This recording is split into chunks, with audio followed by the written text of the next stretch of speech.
Hi, welcome to Take 5, a daily Bible time studying the New Testament by chapters.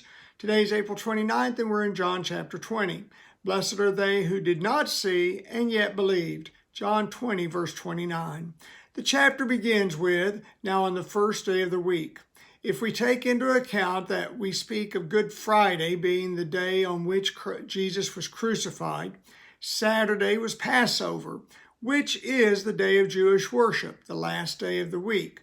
Then Sunday would be the day of which is here spoken, the day of Jesus' resurrection. Take a look at a calendar. It is set up in Jewish fashion, with Sunday being on the far left as the first day of the week, and then concludes on Saturday, the seventh day.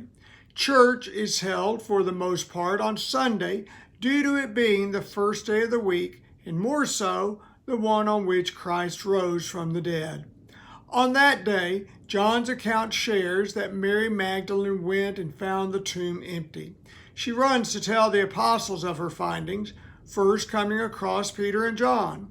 Upon reaching the tomb, the two find it not only empty. John draws attention to a fact that might get past the general reader.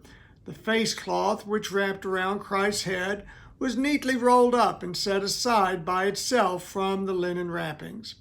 Why that's a big deal is because had Jesus' body been quickly stolen by those wishing not for the body to be taken by his followers, and then they said that he rose from the dead, these thieves would have grabbed the body and run, not worrying about where the wrappings were strewn, or not even unwrapping him. The disciples knew none of them had taken the body. They each would eventually die for their conviction that he rose from the dead. No, this is evidence given by Jesus to show his having sat up alive once more, and taking the wrappings from his head, he rolled it up and set it aside, an action that could not have been made in haste. The manner of which the tomb was left empty leads John immediately to believe due to what he sees, though none of them had truthfully understood what Christ meant when he spoke of rising from the dead. Mary remained after the two apostles leave, and she would be the first to see Jesus, but even more so to embrace him, an action that could not occur were he merely a ghost, a vapor. It was later on that evening when 10 of the disciples were gathered behind locked doors, and Christ appears to them, allowing them to examine his body to see that the wounds were real and this was human flesh that stood before them. Thomas was not with them and stated he would not believe their account unless he saw Christ for himself.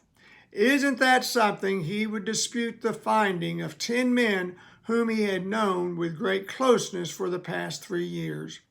The truth is that none of them either had believed Mary, and Christ chastised them for their lack of faith.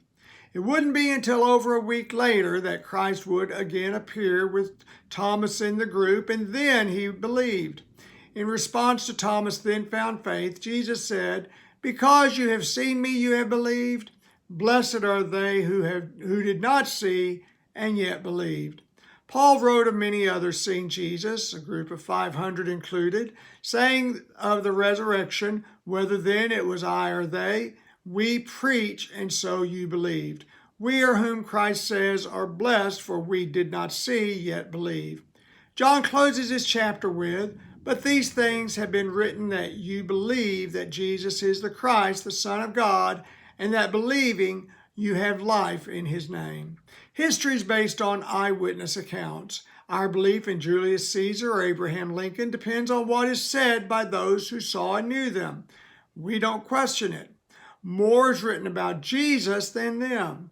Ancient references to Jesus are not just found in works by Christian authors, but also in ancient Jewish and Roman texts, such as the Pharisee historian Flavius Josephus I. One author said that a proof of Christ is found in the fact that there was never any debate in the ancient world about whether Jesus of Nazareth was a historical figure. Do you know people who question the genuineness of Jesus, his resurrection? They existed even among his closest friends.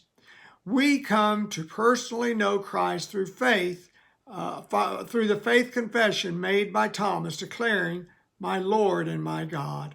Thanks for being here today. Now may God's grace and peace be ours as we seek to live our utmost for His highest. Have a great day. We'll see you tomorrow. Bye now.